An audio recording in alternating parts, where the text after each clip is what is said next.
Okay, so we've got the question of how do I build a formula for a indicator. It's really simple. This one is a little bit more complex because I like to have a heavier line where my indicator is so that my indicator grabs just a little bit better. Some people will remove the aspect of the lower um, tippet ring and go straight from there. So it's really dependent on you. The thing is there's no right or perfect formula that you can use. There are preferences for each person there or there, but this is one that I really like.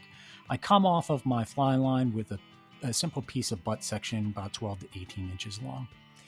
I come from there, and then what I do is I add in I add in a tippet ring, and from my tippet ring tied in with clinch notches or clinch knots, I use a 3 foot 2x or greater piece of fluorocarbon. Below that top tippet ring, I always use fluorocarbon. It's just something that I got into a habit of.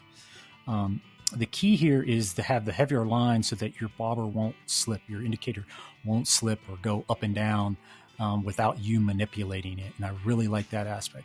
The next aspect, some people may just skip this tippet ring altogether and run a full length of the length of tippet material that they want. And what that does is gives them a much greater area to adjust their bobber or indicator. However, the indicator may slide more or less on some of that line if it's used as a thinner scenario. So by putting that tippet ring in place for me, I allow myself to greatly, drastically, whatever you want to call it, drop from a 3 foot section of that 2X down to, say, a 5X and go really thin below that. Next is just tying in triple surgeon's knots with tags for your 1 or 2 or 3 flies, etc.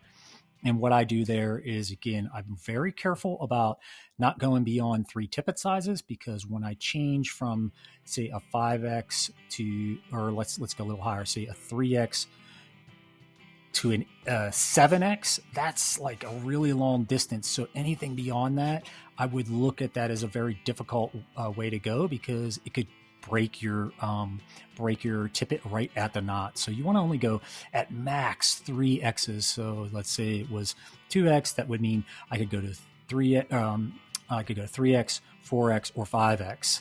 I don't want to go beyond that, otherwise I'm really starting to give myself a weak point.